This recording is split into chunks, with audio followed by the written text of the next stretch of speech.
279표가 달라졌습니다.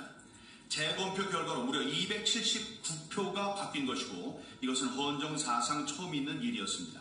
만약에 초등학교 회장 선거에서 이런 일이 있었어도 재선거를 해야 합니다. 그러나 천대엽, 조재련, 이동원 대법관은 그러지 않았습니다. 그들은 이유 없다며 제가 신청한 선거무효 소송을 기각했습니다. 그때 나온 이상한 표들 가운데 이른바 일장기 투표지라는 것이 있습니다.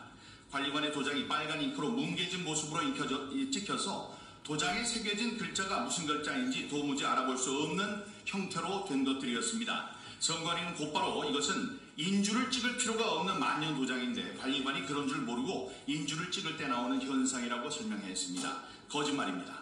만년 도장이 도입된 이후 인주는 준비물에 포함되지 않습니다. 인주가 없는데 어떻게 인주를 찍었다는 말입니까? 그리고 그런 일장기 투표지는 무려 1000장이나 나왔습니다. 그리고 그 1000장의 일장기 투표지가 발견된 인천 송도 제2동 6투표소에서 그날 하루 종일 투표한 사람은 1974명이었습니다. 그러니까 1974장 가운데 과반수인 무려 1000장의 일장기 투표지가 발견된 것입니다. 이 도장의 주인인 투표관리관은 대법원에 출석해서 거짓을 말할 때는 위증의 벌을 받겠다고 선서한 뒤에 증언을 했습니다. 첫 번째, 1. 자기가 그 도장을 찍어야 하는 사람인데 나는 그런 이상한 도장을 찍은 적이 없다.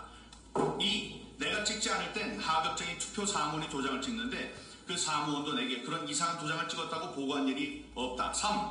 그런 이상한 투표지가 1000장이나 나왔다면 당연히 하루 종일 투표소를 지키고 있던 나의 눈에 띄어야 했는데 나는 그런 이상한 투표지를 본 기억이 없다. 4. 그런 투표지가 있었다면 투표를 한 유권자들이 항의를 했어야 했는데 항의를 하는 사람이 단 한 명도 없었다고 증언했습니다. 그런 이상한 도장을 1000번 찍으려면 6시간이 소요됩니다. 한두 장은 잘못 찍을 수 있다고 해도 무려 1000장의 투표지에 6시간에 걸쳐서 잘못된 도장을 찍을 공무원은 없습니다. 이뿐만이 아닙니다. 저는 그 일장기 투표지를 사진으로 찍어서 조선일보와 매일경제, 문화일보에 수차례에 걸쳐서 전면 광고를 했습니다. 일장기 투표지에 그 투표를 한 사람들 1000명 가운데 단 한 분이라도 나오면 10억 원을 주겠다고 했는데도 지금까지 그런 투표지를 봤다는 유권자는 단 한 명도 나타나지 않았습니다. 결론은 그런 투표지는 투표 당시에 없었다는 말입니다. 개표 때도 그런 투표지는 없었습니다. 만약에 그런 흉측한 표가 한 투표소에서 무더기로 발견됐다면 개표 당시 큰 소란이 벌어졌겠지만 그런 소란은 없었기 때문입니다. 언론인 여러분, 투표장에도 없었고 개표장에도 없었던 일장기 투표지 1000장이 재검표할 때만 나타났고 그 결과로 투표수가 279표나 바뀌는 초유의 일이 일어났습니다. 그리고 그렇게 강력한 증거와 증인의 증언에도 불구하고 대법원은 제가 부정선거의 범인을 잡아오지 못했다며 선거무효 소송을 태연히 기각했습니다. 이쯤에서 이 땅의 기자 여러분들께 묻습니다. 여러분들은 이런 사실을 알고 계셨습니까? 기자 한 명이 진실을 알면 온 세계가 그 사실을 알게 되는 것이라고 저는 현직 기자일 때부터 생각하고 있었습니다. 그래서 다시 묻습니다. 기자 여러분들은 이런 사실을 알고 계셨습니까? 기자 여러분은 역사의 법정에서 단죄를 받아서 마땅하다고 생각합니다. 여러분께서 지난 2020년 21대 총선에서 일어났던 부정선거의 실태를 취재해서 온 국민들께서 알게 만들었다면 22대 총선이 또다시 부정으로 치러지지 않았을 것입니다. 그렇다면 대통령이 고뇌 끝에 비상계엄을 결심할 필요도 없었을 것입니다. 만약에 그랬다면 탄핵으로 국론이 분열되고 서부지법이 성남 군중들에 의해 파괴되는 일도 없었을 것입니다. 언론 여러분, 지금도 늦지 않았습니다. 부정선거를 취재해 주십시오. 여러분은 부정선거나 가짜 투표지 얘기가 나오면 이미 대법원의 판결이 난 사건이라고 기사를 쓰십니다.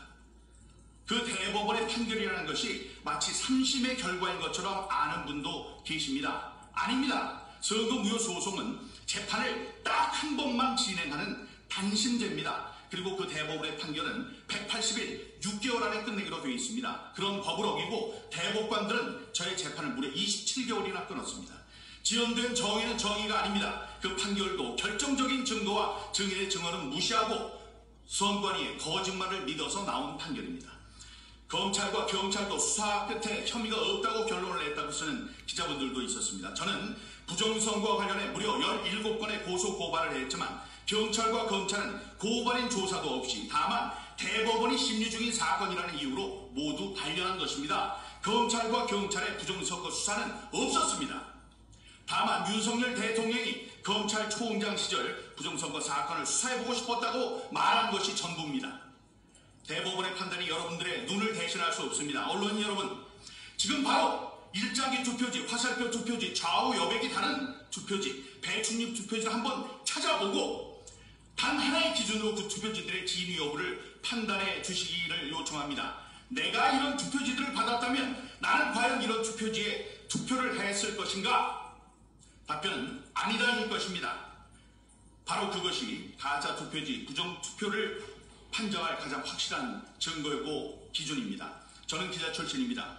저와 함께 트럼프 미국 대통령과 대한민국의 황교안 전직 대통령 권한대행, 또 윤석열 현직 대한민국 대통령이 한 목소리로 외친다면 부정선거가 허튼 말일 수 없습니다. 감사합니다.